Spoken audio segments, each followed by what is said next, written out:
शून्य अवयव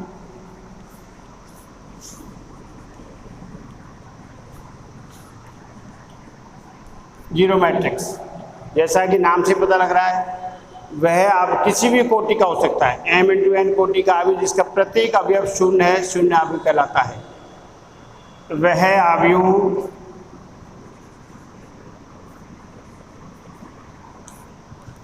जिसका प्रत्येक अवयव शून्य होता है, शून्य अवयव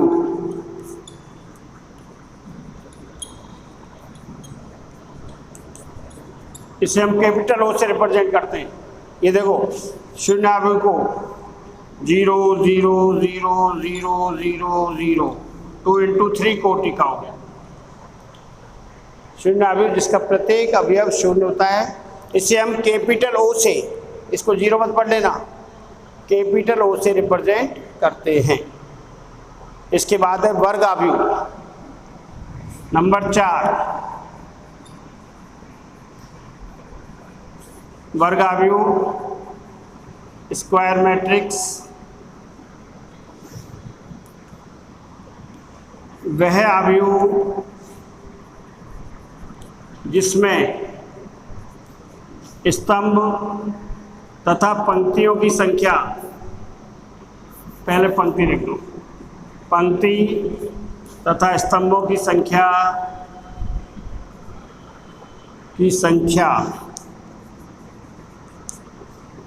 m बराबर n होती है। वर्ग अवयव कहलाता है। तो A3 ये 1 इंटू 1 कोटि का वर्ग अवयव हुआ। एक ही अवयव है, एक पंक्ति एक स्तंभ, तो क्या होगा, इकाई कोटि का वन अवयव, वो वर्ग अवयव। अगर यहाँ लिखते हैं B 1 2 3 2 3 4, बोलिए 2 इंटू 2 कोटि का वर्ग अवयव हो गया। ये प्रथम कोटि का वर्ग अवयव, ये द्वितीय कोटि का, इसे क्या बोलते हैं अपन, प्रथम कोटि या क्रम का वर्ग अवयव। और ये द्वितीय कोटि का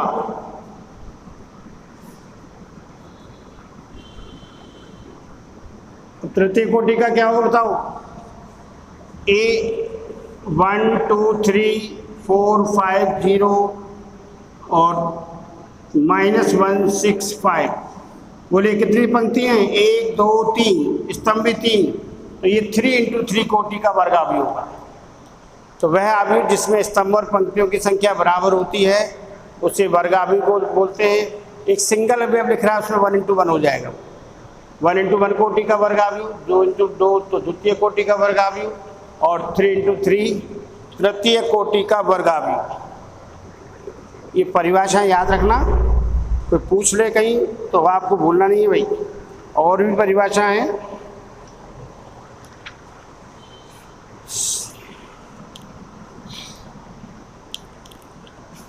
विकर्ण अवयव, विकर्णीय डायगोनल मैट्रिक्स को हिंदी में बोलेंगे विकर्ण अवयव। स्क्वायर मैट्रिक्स के बाद है विकर्ण अवयव।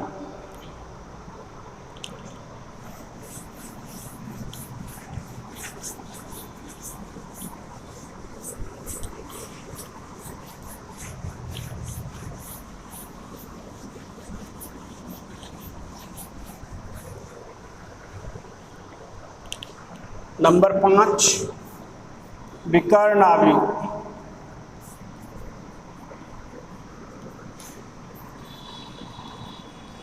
डायगोनल मैट्रिक्स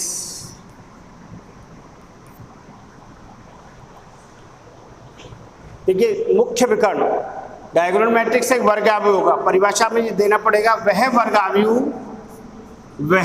अवयव जिसमें मुख्य विकर्ण के अतिरिक्त शेष अवयव शून्य होते हैं। शेष सभी अवयव शून्य होता है विकर्ण अवयव कहलाता है।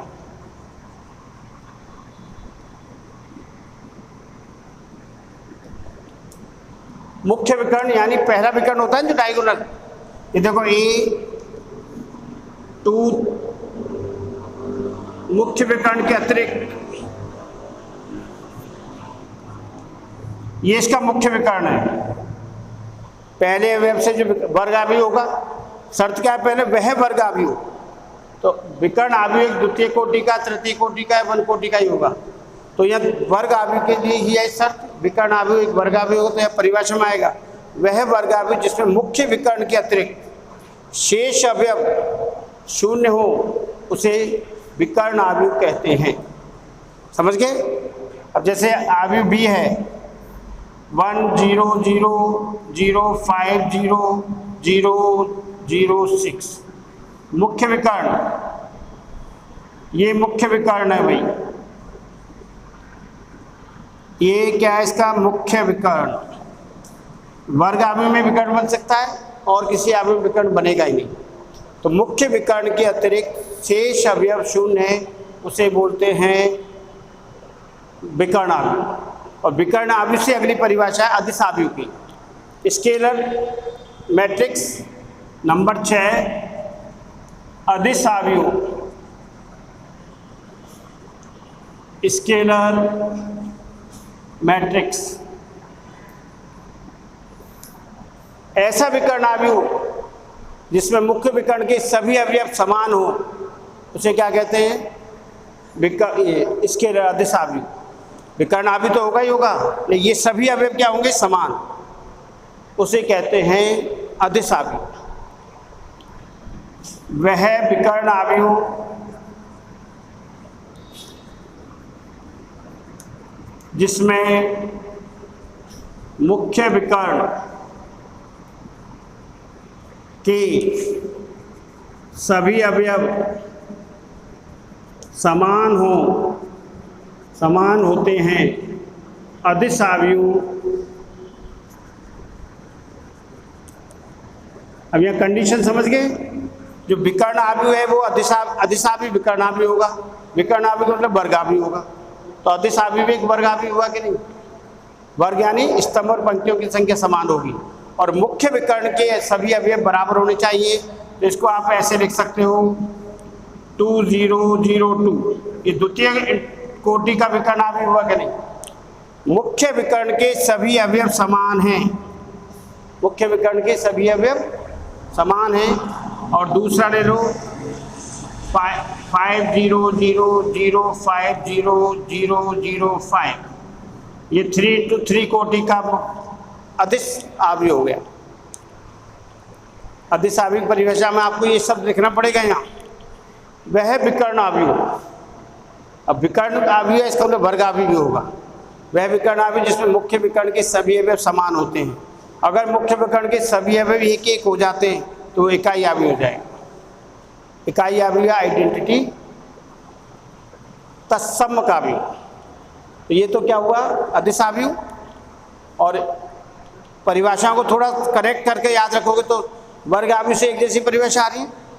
वर्ग अवयव के बाद विकर्ण अवयव भी क्या होगा? एक वर्ग अवयव जिसके मुख्य विकर्ण के अवयव समान है, शून्य है, के अलावा सब शून्य है। और जिसमें मुख्य विकर्ण के अवयव समान है वो हो जाएगा अदिश अवयव।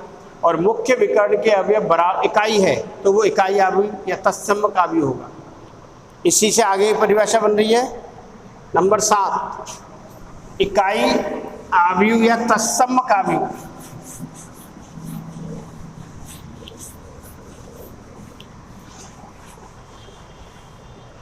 नंबर 7 है इकाई या तत्सम्मक अवयव आइडेंटिटी मैट्रिक्स। यही विकर्ण अवयव। वह विकर्ण अवयव जिसमें विकर्ण के सभी अवयव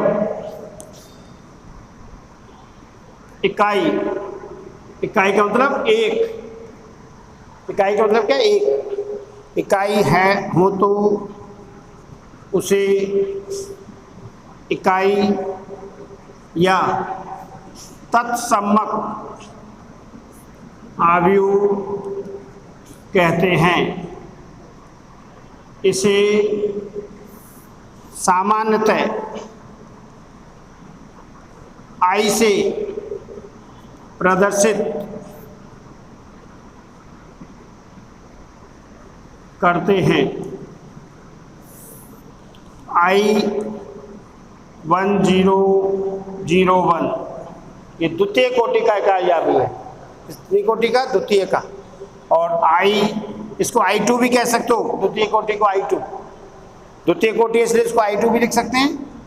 और तृतीय कोटि का हो तो 100,010,001 ये प्रत्येक इकाई आव्यूह विकर्ण आव्यूह होता है, प्रत्येक विकर्ण आव्यूह अदिश आव्यूह होता है और प्रत्येक अदिश आव्यूह वर्ग आव्यूह होता है। इनका रिलेशन, जो इकाई आव्यूह है वो विकर्ण आव्यूह होगा, जो विकर्ण आव्यूह है वो अदिश आव्यूह होगा, और जो अदिश आव्यूह वो वर्ग आव्यूह भी होगा। सबके लिए वर्ग आव्यूह की परिभाषा है। ये था इकाई या तत्समक आव्यूह।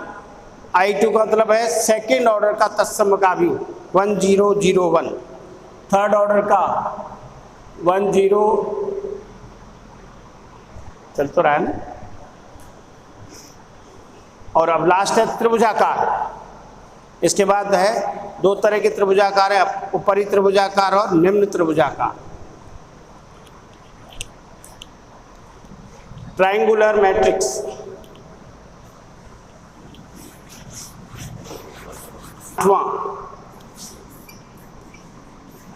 त्रिभुजाकार आव्यूह ट्रायंगुलर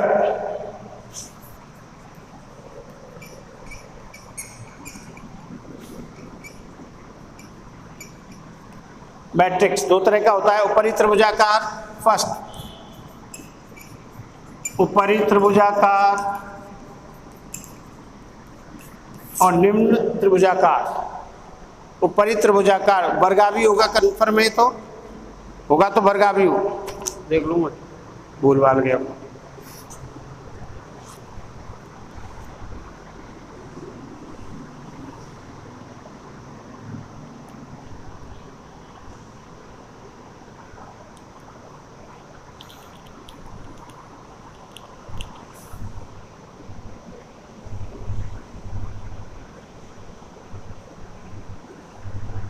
ऊपरी त्रिभुजाकार में वह वर्ग आव्यूह जिसमें मुख्य विकर्ण के नीचे वाले सभी अवयव शून्य हैं तो वो ऊपरी त्रिभुजाकार होता है।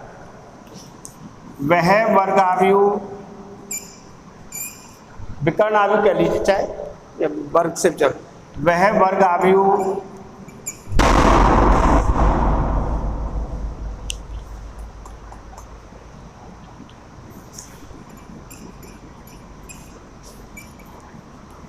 मुख्य विकर्ण के नीचे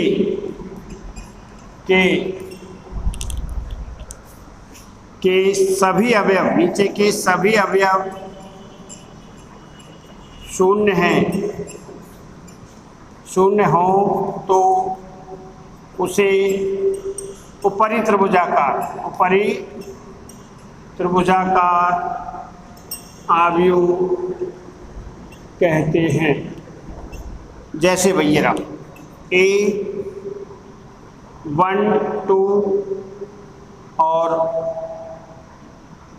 0, 5 मुख्य विकर्ण ये रहा। इसके नीचे के सभी अवयव शून्य हुए कि नहीं?